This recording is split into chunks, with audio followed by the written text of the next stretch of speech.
Hey everyone, welcome back to my channel. So today with another video I came here. Topic है why I left Deloitte in just 3 months. Yes, you heard right. I left Deloitte in just 3 months. मैं इसकी भी story सुनाती हूँ अभी आपको.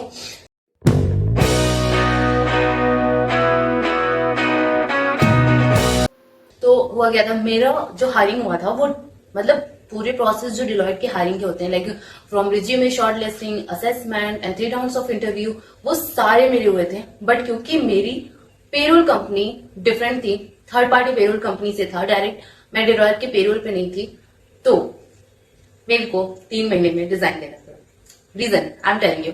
सो reason ये था कि मेरी हायरिंग, अगर आप direct third party payroll company पे होते हो तो आपकी डायरेक्ट हायरिंग किसी प्रोजेक्ट पे होती है या किसी पर्टिकुलर प्रोजेक्ट जो आ रहे होते हैं उसके लिए होती है. मेरी भी हायरिंग ऐसी थी, एक प्रोजेक्ट उनके पास आने वाला था, उसके लिए उन्होंने मुझे हायर करा था. एंड वो प्रोजेक्ट 2 महीने बाद उनको पता चलता है वो प्रोजेक्ट उनका कुछ इश्यू हो गया था एंड वो प्रोजेक्ट नहीं आया. उसकी वजह से उन्होंने मुझे बोला रिजाइन डालने के लिए, बिकॉज मैं उनकी रिस्पॉन्सिबिलिटी थी नहीं, क्योंकि मैं थर्ड पार्टी पेरोल. बिकॉज जब आप थर्ड पार्टी पेरोल कंपनी पे होते हो ना, तो उनका वजह होता है जब जिस प्रोजेक्ट के लिए मैंने बंदे को हायर किया वो प्रोजेक्ट नहीं है या उस प्रोजेक्ट में कुछ इश्यू हो गया, इस प्रोजेक्ट की रिक्वायरमेंट चेंज हो गई है, तो वो ये नहीं सोचेंगे कि आपका प्रोसेस सेम वैसे हुआ है जैसे नॉर्मल टेलर्स पीपुल का, लेकिन बस वो आपको निकाल देंगे. सो सेम मेरे साथ भी हुआ. Very bad experience. लाइक मैंने ज्वाइन किया था क्योंकि आपको भी अगर बिग फोर में काम करने का मौका मिलेगा ना, तो आप ये नहीं सोचेंगे आप कॉन्ट्रैक्ट पे जा रहे हो, आप थर्ड पार्टी पेरोल पे जा रहे हो, या आप कैसे भी जा रहे हो. When you get a chance you applied, you go with it. And मैंने भी वही करा, क्योंकि मुझे एक होता है ना कि आपका रिज्यूमे बिल्डअप हो जाएगा working with the big four. मेरा भी सेम डिसीजन था एंड मैंने भी वही किया. बट क्या होता है ना कि उन्होंने क्योंकि मैं थर्ड पार्टी पेरोल पे थी, तो थर्ड पार्टी को देखो एक तो कोई रिस्पॉन्सिबिलिटी नहीं होती है. ये मेरा पर्सनल एक्सपीरियंस है. एंड अगर इसमें एक लॉन्ग वीडियो अगर आप चाहते हो, कोई क्वेरीज है थर्ड पार्टी से रिलेटेड या कौन सी कंपनी थी या कैसी थी, तो मैं आपको इस पे भी वीडियो बना सकती हूँ. और सिर्फ मेरा नहीं, मेरी एक और फ्रेंड है, उसका भी सेम एक्सपीरियंस था थर्ड पार्टी पेरोल कंपनी के लिए. तो इफ यू वांट कि मैं इस पे वीडियो बनाऊं, please do let me know in comment section and please do like, share and subscribe यार प्लीज. तो क्या होता है ना कि जब आप डायरेक्ट पेरोल पे नहीं होते, आप एक्सटर्नल एम्प्लॉइज होते हो. And when you are external employees, तो आपको ना सारे एक्सेस नहीं होते, like IGP portals, learning portals बहुत सारे होते हैं. तो एट द सेम टाइम मुझे भी कुछ ऐसा आईजीपी का एक्सेस नहीं था. बहुत सारे मतलब इंटरनल्स आप अप्लाई कर सको कि आपके पास 15 दिन बचे हैं एंड आप अप्लाई करके देख लो अगर आपको दूसरा प्रोजेक्ट मिल जाता है.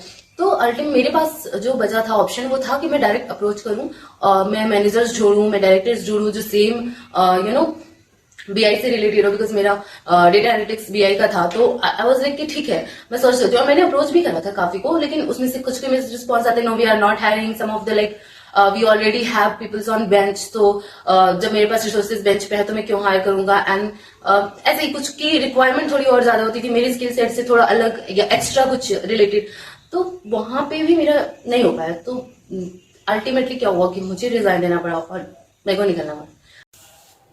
यस, ऑर्गेनाइजेशन ना बिल्कुल केयर नहीं करती कि आप किस इमोशन से गुजरे हो. मेरी हायरिंग प्रॉपर वैसे ही हुई थी जैसे नॉर्मल होती है. ऐसा नहीं कि थर्ड पार्टी से थी तो इन्होंने एक राउंड या एक इंटरव्यू लेके खत्म कर दिया. बल्कि अगर आप बाहर से आ रहे हो तो वो और डिफिकल्ट होता है. मतलब आधे घंटे का शेड्यूल करते हैं इंटरव्यू, 1-1 घंटे लेके जाते हैं. और 2 महीने का ऐसे मेरा प्रोसेस चला था. एंड उसके बाद भी again and again one more round वाली चीजें चली थी.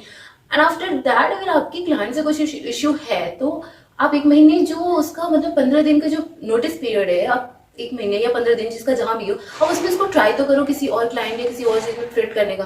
बट लिटरली डिलॉयट वालों ने ना मुझे जिस दिन बताया कि this is your last day, and उसके बाद जो मेरी मैनेजर थी, जो मेरी डायरेक्टर, जिनके साथ मैंने 2 महीने काम किया था, और लिटरली मैंने काम किया था 2 महीने, बिकॉज डिलॉयट में आपको बैठा के नहीं खिलाएंगे.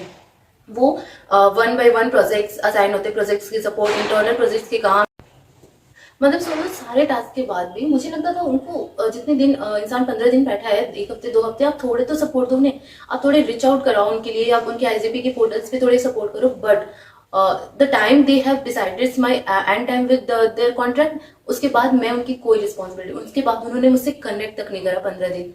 मतलब कोई मतलब नहीं है, मैं हायर हुई हूँ, मैं क्या हूँ, कुछ नहीं है भाई. तो जो भी है अपना इमोशंस, अपनी चीजें सारा आपने खुद ही देखना है. जिसके पास जॉब नहीं है यार वो जाओ थर्ड पार्टी में, पर जिसके पास है please never do mistake like this. I would suggest never do.